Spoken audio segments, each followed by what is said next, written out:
TRS party అధికారంలోకి రావడం కలగానే మిగిలిపోతుంది. ఎమ్మెల్యే బయ్యిని మనోహర్ రెడ్డి వికారాబాద్ జిల్లా మండలం కేంద్రంలో ప్రజాపాలన కార్యక్రమాన్ని నిర్వహించారు. ఈ సందర్భంగా తాండూరు శాసనసభ్యులు మనోహర్ రెడ్డి పాల్గొని మహిళలకు మహాలక్ష్మి పథకం ప్రారంభించి లబ్ధిదారులకు ప్రెసిడెంట్ అందించారు. అదేవిధంగా కళ్యాణ లక్ష్మి షాదీ ముబారక్ చెక్కుల పంపిణీ కార్యక్రమాన్ని చేపట్టారు. ఈ సందర్భంగా మాట్లాడుతూ టీఆర్ఎస్ పార్టీకి మళ్లీ అధికారం రావాలంటే కలగానే మిగిలిపోతుందని అన్నారు. 10 సంవత్సరాల పరిపాలనలో తెలంగాణను అప్పులకు పోగా మార్చారని అన్నారు. అయినప్పటికీ కాంగ్రెస్ అధికారంలోకి రాకముందు ఇచ్చిన హర్ గ్యారంటీలను దశల వారీగా అమలు చేస్తున్నామని అన్నారు.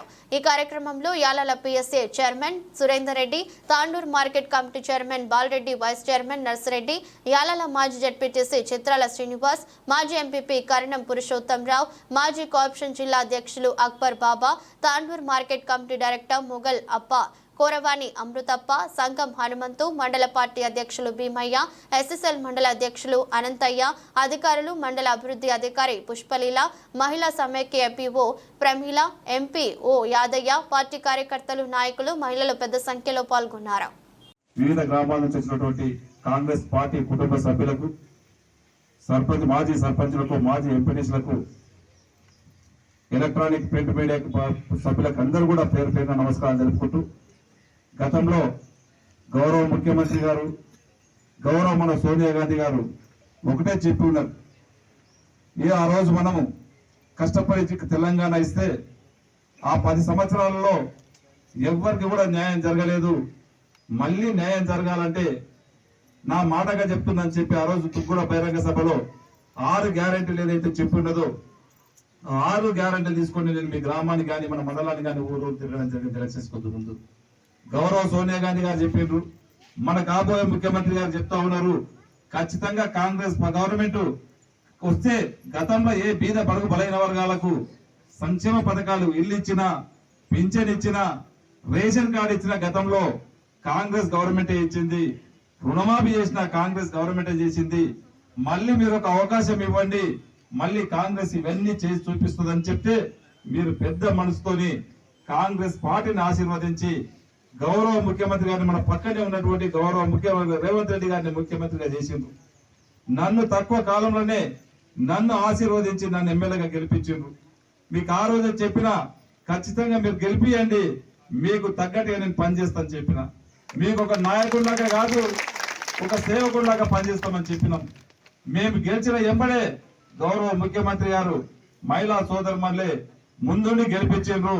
వారికి మాట ఇచ్చున్నాం, మనము ఖచ్చితంగా యావత్ తెలంగాణలో ఉచితంగా బస్సు సౌకర్యం కల్పిస్తామని చెప్పిన ఎలక్షన్ల ముందే ఖచ్చితంగా ప్రమాణం స్వీకారం చేసిన 24 గంటల లోపలే మీకు అందరూ కూడా ఉచితంగా ఆర్టీసీ బస్సు ఇవ్వడం జరిగింది. అదే కాదు సోదరులారా, ఆ రోజు చెప్పినాం మీకందరూ కూడా 200 యూనిట్ల వరకు మీకంతా కరెంట్ ఫ్రీ ఇస్తామని చెప్పినాం. అది కూడా ఫిబ్రవరి నుంచే 200 యూనిట్ల వరకు కరెంటు బిల్లు ఇవ్వడం జరిగింది. కానీ కొంతమందికి రావచ్చు, కొంతమందికి ఇబ్బందికరంగా ఉండొచ్చు. ఎసోటోలకు 200 యూనిట్ల వరకు రాలేదంటే తండ్రి పేరు మీద మీటర్ ఉంటుంది.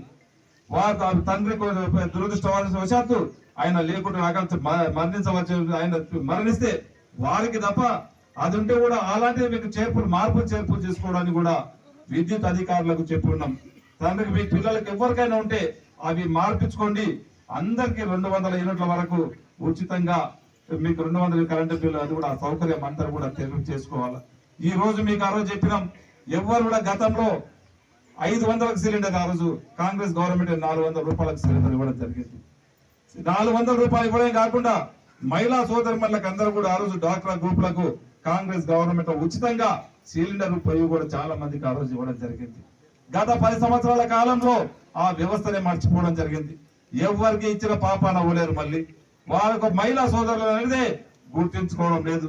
దాని అంతా కూడా సోనియా గాంధీ గారు గుర్తించి తప్పకుండా 500లకు ఒక సిలిండర్ ఇవ్వాలి, 1100, 1200 పెట్టి మహిళలు ఓడలేరని చెప్పి సోనియా గాంధీ గారివ్వండి మన గౌరవ ముఖ్యమంత్రి గారు చెప్పడం జరిగింది. దాంట్లో భాగంగానే అది కూడా ఫిబ్రవరి నుంచే మీకు అందరు కూడా 500లకు ఒక సిలిండర్ ఇవ్వడం జరుగుతూ ఉన్నది. ఆ సిలిండర్ ఇవ్వడమే కాదు, దాదాపు మన యాలాల మండలంలో 12,000 సిలిండర్లు ఉన్నాయి. 12,000 సిలిండర్కు మాత్రము ఎలిజిబుల్ మాత్రము ఇప్పటికీ 5,000 చిల్లరనే సిలిండర్లు చూపిస్తా ఉన్నాయి అకౌంట్ లో. దయచేసి మీకు 7,000 మందిని కూడా తప్పకుండా నేను అధికారులకు కూడా ఇప్పుడే చెప్తా ఉన్నాను, మీకు ఎవరికన్నా ఫోన్ నెంబర్స్ తప్పుంటే కూడా మీ కేవైసీ బ్యాంకు లింకేజ్ కానీ మీకు దానికి కరెక్ట్ చూపకపోవడం కానీ చిన్న చిన్న పొరపాట్ల వల్ల 7,000 మందికి యాలాల మండలంలో రాలేవు.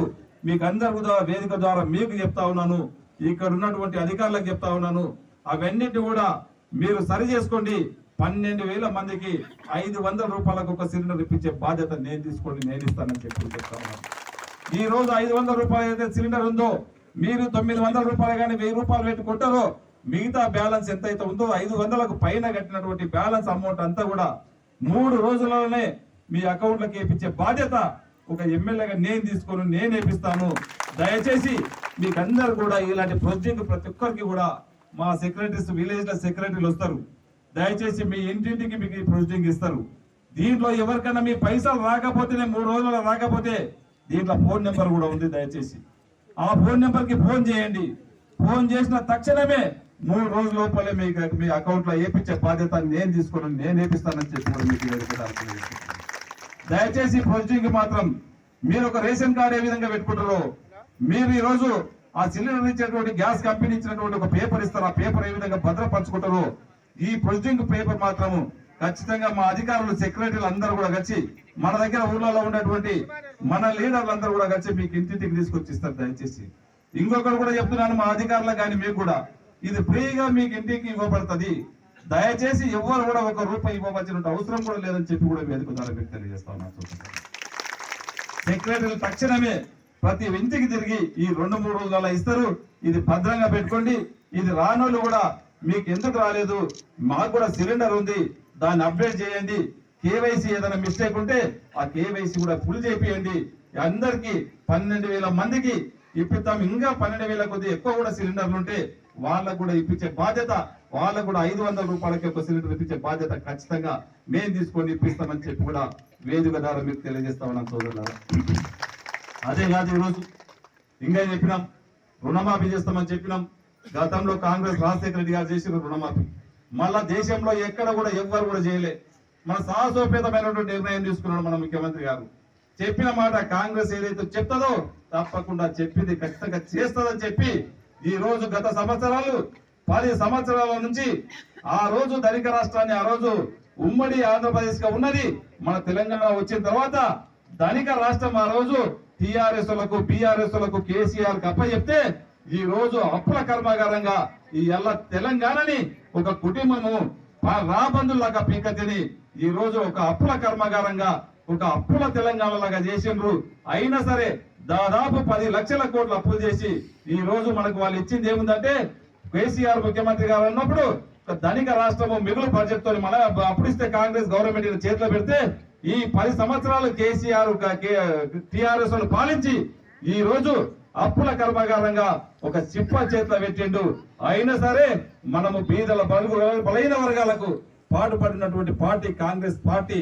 మళ్ళా సంపద సృష్టిద్దాం, ఖచ్చితంగా బీదలకు పంచుదామనే ఉద్దేశ కర్మాగారంగా ఈ తెలంగాణని ఒక కుటుంబము రాబందులాగా పీకతిని ఈ రోజు ఒక అప్పుల కర్మాగారంగా ఒక అప్పుల తెలంగాణ లాగా చేసిండ్రు. అయినా సరే దాదాపు 10 లక్షల కోట్లు అప్పులు చేసి ఈ రోజు మనకు వాళ్ళు ఇచ్చింది ఏముందంటే కేసీఆర్ ముఖ్యమంత్రి గారు అన్నప్పుడు ధనిక రాష్ట్రము మిగులు బడ్జెట్ తో మన అప్పుడు ఇస్తే కాంగ్రెస్ గవర్నమెంట్ చేతిలో పెడితే ఈ 10 సంవత్సరాలు కేసీఆర్ టిఆర్ఎస్ పాలించి ఈ రోజు అప్పుల కర్మాగారంగా ఒక చిప్ప చేతిలో పెట్టిండు. అయినా సరే మనము బీదల బలైన వర్గాలకు పాటుపడినటువంటి పార్టీ కాంగ్రెస్ పార్టీ. మళ్ళా సంపద సృష్టిద్దాం, ఖచ్చితంగా బీదలకు పంచుదామనే ఉద్దేశంతోనే ఈ రోజు యావత్ భారతదేశంలోనే 29 రాష్ట్రాలలో ఎక్కడ కూడా చెయ్యలేడు దాదాపు 31,000 కోట్ల రూపాయలు ఈ రోజు 2 లక్షల రుణమాఫీ చేసినటువంటి ఘనత మన గౌరవ ముఖ్యమంత్రి గారికి దక్కింది, కాంగ్రెస్ పార్టీకి దక్కింది. దాంట్లో కొంతమందికి ఇబ్బంది ఉండొచ్చు, వాస్తవమే కొంతమందికి రాలేదు. ఎందుకంటే తల్లిదండ్రుల పేర్లు కొన్ని తప్పు పడ్డాయి, కొన్ని ఆధార్ కార్డులు కొన్ని తప్పు పడ్డాయి. అవన్నింటినీ కూడా సరి చేస్తా ఉన్నారు మళ్ళీ అధికారులు. మీ ప్రతి ఊర్లకు అధికారుల వ్యవసాయదారుల అధికారులందరినీ కూడా వారం 10 రోజుల నుంచి ప్రతి ఇంటింటికి తిప్పుతా ఉన్నాం. మీరందరూ కూడా అధికారులను అగ్రికల్చర్ ఆఫీసర్లకు ఇవ్వండి. మాకెందుకు రాలేదో బ్యాంకు దగ్గర నుంచి మీ స్టేట్మెంట్ తీసుకోండి, నా బ్యాంకులోకి ఇంత తప్పు ఉన్నది మాకెందుకు రాలేదని చెప్పి అగ్రికల్చర్ వాళ్ళని అడగండి. మీకు అందరు కూడా ఇప్పించే బాధ్యత 2 లక్షల రూపాయలు ఇస్తామని చెప్పి ఏదైతే చెప్పినామో ఖచ్చితంగా ఇప్పిస్తామని చెప్పి కూడా వేదిక ద్వారా మీకు అందరికీ తెలియజేస్తా ఉన్నాను సోదరులారా. అదే కాదు, మీకు చెప్పినాం రైతు భరోసా చెప్పినాం, 10,000 కాదు 15,000 రూపాయలు. ఇదంతా కూడా మనకు వారం 10 రోజులలో ఒక క్లారిటీ వస్తుంది. రైతు రుణమాఫీ అయిపోయిన తర్వాత తప్పకుండా రైతు భరోసా కూడా మీకు అందరికీ ఏదంటే గతంలో ఏం చెప్పినా కాంగ్రెస్ పార్టీ చేసింది ఖచ్చితంగా ఇప్పుడు కూడా చేసి తీరుతుంది. ఇప్పుడు ఖచ్చితంగా ఇస్తామని చెప్పి కూడా వేదిక ద్వారా మీకు అందరికీ తెలియజేస్తా ఉన్నాను సోదరులారా. అదే కాదు, గతంలో తెల్ల రేషన్ కార్డు ఇచ్చిన కాంగ్రెస్ పార్టీ ఇచ్చింది. ఖచ్చితంగా వారం 10 రోజుల లోపల మళ్ళీ తెల్ల రేషన్ కార్డు లేని వాళ్ళు ఎవరైతే ఉన్నారో వారందరూ కూడా తెల్ల రేషన్ కార్డు ఇచ్చే బాధ్యత గౌరవ మీకు ఎలక్షన్స్ ముందు చెప్పినాం. తెల్ల రేషన్ కార్డు ఇస్తామని చెప్పి ఈ 10-15 రోజులలోనే రేషన్ కార్డు లేని వారికి అందరూ కూడా తెల్ల రేషన్ కార్డు ఇచ్చే బాధ్యత కాంగ్రెస్ పార్టీగా ఒక ఎమ్మెల్యేగా నేను తీసుకొని మీకు అందరికి ఇస్తానని చెప్పి కూడా వేదిక ద్వారా మీకు అందరికి తెలియజేస్తా ఉన్నాం సోదరులారా. అదే కాదు, ఇంకోటి మనమంతా కూడా గుర్తుంచుకోవాలా. ఈ రోజు కల్లపల్లి మాటలు చెప్తా ఉన్నారు, మాటలకే పరిమితమైనరు. ఈ రోజు ఎలక్షన్స్ వస్తే ఇప్పుడే మా సోదరుడు బాలరెడ్డి చెప్పినట్లు వాళ్ళు ఆగు మేఘాల మీద మొన్న గతంలో చూసినాం ఎలక్షన్స్ కొద్ది ముందు ఏ విధంగా రాళ్ళేసి ఫౌండేషన్లు వేసి ఏ విధంగా శంకుస్థాపనలు చేసిండ్రు. ఈ రోజు ఒక్కదానికి బడ్జెట్ శాంక్షన్ లేదు, అన్ని ఉత్తుతో జీవోలు. బసిరాబాద్ లో ఒకటి హాస్పిటల్ అని ఇచ్చిండ్రు, దానికి ఫైనాన్షియల్ కాంట్రాక్ట్ లేదు, దానికి ఒక అడ్మినిస్ట్రేషన్ శాంక్షన్ లేదు, కానీ ఒక జీవో మాత్రం తీసుకొచ్చి చూపిస్తారు. ఈడ గతంలో ఒక ఐటీఐ ఇచ్చిండ్రు, తాండూరులో ఐటీఐ ఇస్తున్నామని చెప్పి దానికి ఫైనాన్షియల్ కాంట్రాక్ట్ లేదు, కానీ మేము ఇచ్చినామని చెప్పి పేపర్లలో మీడియాలలో పెద్ద మాటలు చెప్తారు. ఉత్తరం ఎన్ని వేల కోట్లు తెచ్చినా అని చెప్పి ఒకటి జీవోలకు పరిమితమైనటువంటి గత ప్రభుత్వాన్ని మనం ఆ విధంగా కాదు, గౌరవ ముఖ్యమంత్రి గారు ఏదైతే మనం చెప్తామో ఖచ్చితంగా చేయాలని చెప్పడం జరిగింది. మొన్ననే మనకు బసిరాబాద్ కి కూడా 30 బెడెడ్ హాస్పిటల్ శాంక్షన్ చేసి 30 బెడెడ్ హాస్పిటల్ శాంక్షన్ చేయడం కాకుండా ఒక 25 మందిని నర్సులను కూడా అలాట్ చేసి, నర్సులతో కాదు 24 గంటలు డాక్టర్లు ఉండాలని చెప్పి ఒక 10 మంది డాక్టర్లను కూడా అక్కడ అలాట్ చేయడం జరిగింది. అదే కాకుండా ఈ రోజు ఐటీఐ 3 సంవత్సరాల నుంచి తాండూరుకి ఐటీఐ ఎంతో వచ్చిందని చెప్పుకుంటూ ఉన్నారు, కానీ అది ఎక్కడ కూడా ఒక ఇన్స్ట్రక్షన్స్ లేరు, దాంట్లో అవసరం ఉన్నటువంటి టూల్స్ లేవు. అదే మన గవర్నమెంట్ అట్లా కాదు, మన యావత్ తెలంగాణలో టీసీఎస్ సంస్థకు ఒక 65 ఐటీఐలను అప్పచెప్తే 65 ఐటీఐలలో మన తాండూరులో ఈ రోజు మన యాలాల మండలంలో డబుల్ బెడ్రూమ్ల దగ్గరనే 5 ఎకరాలు వాళ్ళకి నేను వచ్చిన తర్వాత స్థలం ఇచ్చిన ఈ రోజు అక్కడ పని కూడా నడుస్తుందనే విషయాన్ని మనం అందరం కూడా గ్రహించుకోవాలి. ఎందుకు ఐటీఐ అని చెప్తున్నానంటే ఈ రోజు మన పిల్లలు ఉన్నారు, ఇంటర్మీడియట్ చేస్తున్నారు, డిగ్రీ చేస్తున్నారు, పీజీలు చేస్తున్నారు, బీటెక్లు చేస్తున్నారు. బీటెక్ చేసిన తర్వాత ఏం చేయాలో వాళ్ళకి తోస్తలేదు. అదే ఐటీఐ చేసినట్లయితే మన పిల్లలు వాళ్ళు ఏదో ఒకటి ఇది ఉంటది, ఒక జాబ్ గ్యారెంటీ ఉంటది, వాళ్ళకు ఒక స్కిల్ డెవలప్మెంట్ ఉంటది. ఖచ్చితంగా ఐటీఐ ద్వారా వాళ్ళకు ఖచ్చితంగా జాబ్ వచ్చే ఏర్పాటు కూడా ఆ ఐటీఐలో మన పిల్లల్ని మీరు ఎంత మందిని చదివిపిస్తారో వాళ్ళకు జాబ్ వచ్చే విధంగా కూడా నేను ఒక ఎమ్మెల్యేగా ఖచ్చితంగా జాబ్ చేర్పించే ప్రయత్నం కూడా ఖచ్చితంగా ఒక ఎమ్మెల్యేగా చేస్తానని చెప్పి కూడా తెలియజేసుకుంటూ, ఆ రోజు మనం గతంలో చూసినాం మహిళలకు, ఆ రోజు చూసినాం గతంలో కాంగ్రెస్ గవర్నమెంట్ ఉన్నప్పుడే మనకు పౌల వడ్డీ రుణాలు ఇచ్చేది, మనకు సాధికారిత అనేది ఉండేది. ఈ 10 సంవత్సరాల కాలంలో ఈ బీఆర్ఎస్ గవర్నమెంట్ ఎవరికన్నా ఏ మహిళా సంఘానికన్నా ఎక్కడన్నా రుణాలు ఇచ్చిన పాపాన పోయిందా ఒక్కసారి మనం ఆలోచన చేసుకోవాలా.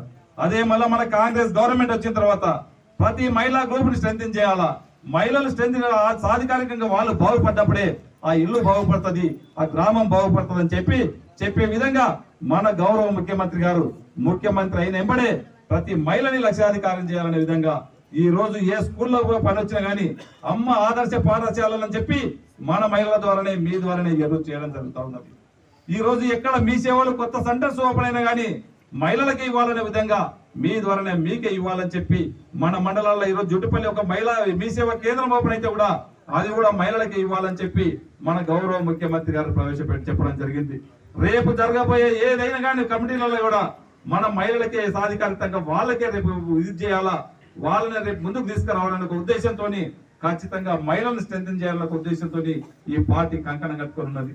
అదే కాకుండా పావుల వడ్డీ కానివ్వండి, పావుల వడ్డీ ప్రతి గ్రూపు కూడా 10 లక్షలు కానీ 20 లక్షలు కానీ ప్రతి ఒక్కరిని కూడా మళ్ళీ గ్రూపులు స్ట్రెంథెన్ చేసే విధంగా, ఆ గ్రూపులు స్ట్రెంథనే కాదు మీకు ఇంకేదన్నా చిన్న ఫ్యాక్టరీస్ పెట్టుకుంటామన్నా కానీ మన నియోజకవర్గంలోనే ల్యాండ్ కూడా కేటాయిస్తామని చెప్పి నిన్ననే గౌరవ ముఖ్యమంత్రి గారు చెప్పడం జరిగింది. మన నియోజకవర్గంలో మీరు ఏ ఇండస్ట్రీ పెట్టుకుంటామన్నా కానీ ప్రతి గ్రూప్ కూడా 20 నుంచి 30 లక్షల వరకు కూడా సబ్సిడీ ఇచ్చే విధంగా మీరు పెట్టుకుంటామని చెప్పి ముందుకు రండి.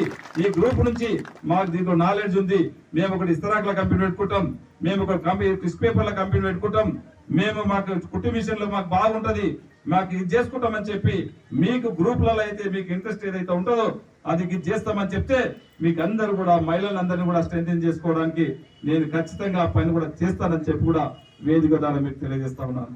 ఆ రోజు చెప్పిన మీకు యాలాల్ మండలం అంటే మాకు చిన్నప్పటి నుంచి, ఎందుకంటే నాకు ఒక 30 సంవత్సరాల నుంచి యాలాల్ మండలంతో అనుబంధం ఉంది.